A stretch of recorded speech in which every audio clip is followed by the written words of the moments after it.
Okay, go. Hi, my name is Ava Metro, and today I'll be talking about insane asylums and the history of how Nellie affected the change of insane asylums. 1 in 5 adults have severe mental issues that could get them a spot in a mental hospital.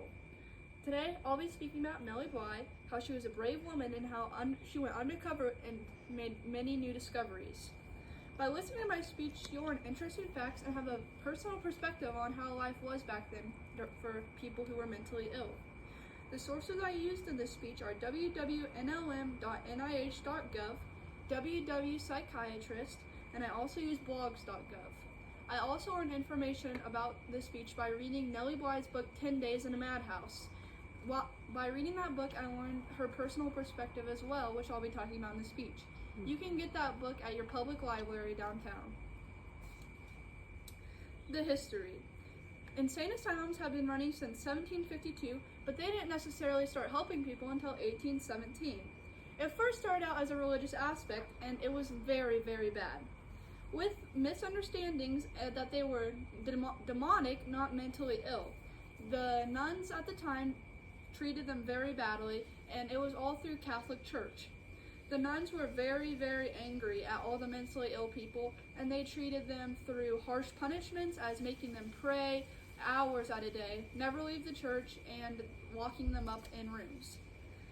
They were often diagnosed with mental illness in the religious churches by being like a teenager who was pregnant, young, lashing out on the teachers who were the nuns, and as well as maybe getting in a fight with another student. That was very, very bad, and the nuns considered that like lashing out, and they needed help from God if they were acting like that, and they were mentally ill. But a lot of those students could have been mentally ill, even if they weren't. They were either treated as though they were mentally ill, or the nuns thought they were, and they actually were. And they didn't get the help they needed because we didn't know. But that being said, there was also adults who were sent to religious aspects. They were usually diagnosed by their husbands for wanting to do housework or wanting to leave their husbands. The husbands were very upset with that, considering men were superior back then, and they couldn't be mentally ill. So they would send their women off to a home, which was where the nuns lived, like the mother houses, and they would get special treatment there. And so after the religious aspect, the scientists at the time realized that this was something through the brain. And so they wanted to have a part in it. They wanted to drift away from the religious aspect of it, and they wanted to take over. While they were taking over, the first mental institution came. It was started in Philadelphia, and it really wasn't much help. It was a family, and they started it with 4 rooms in their basement. The husband who started it was a scientist, and he wanted to see what was going on in their brains. But there was no help at all included. It was 4 rooms in a basement, and so only really 4 people could be there, and there's nothing in the rooms except shackles. They were shackled up, and tests were ran on them.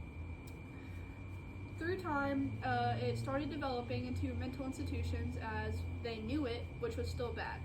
Nellie Bly heard extreme rumors, as well as everyone in America was hearing rumors about how bad these mental institutions were. So Nellie Bly thought, this is my big break as a reporter. She planned to go on journaling her days, and she wanted to go undercover. She decided that 10 days would be the perfect amount, and she figured it out with a colleague, and she got put into a mental hospital. When she was there, she realized that this wasn't a normal place.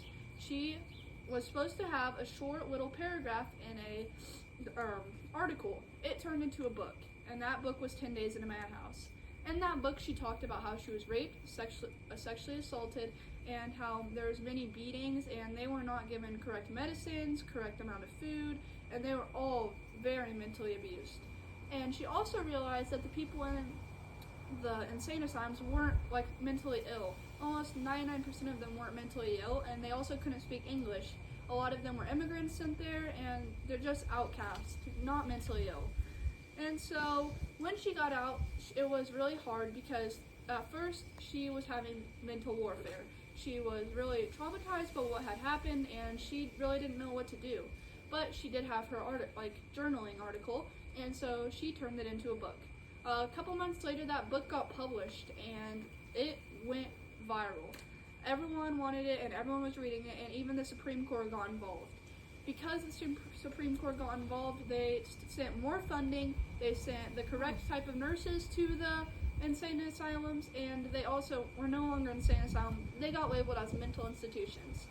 And so with all that being said, Nellie Bly was a brave investigator, and because she exposed the truth behind the insane asylums, she made very new practices, and she really did change everything. And afterwards, everything went through, they're now a perfect place for people who need help, and they're all very good. And so with the strict rules she enforced, everything turned out good, and Nellie Bly passed away though.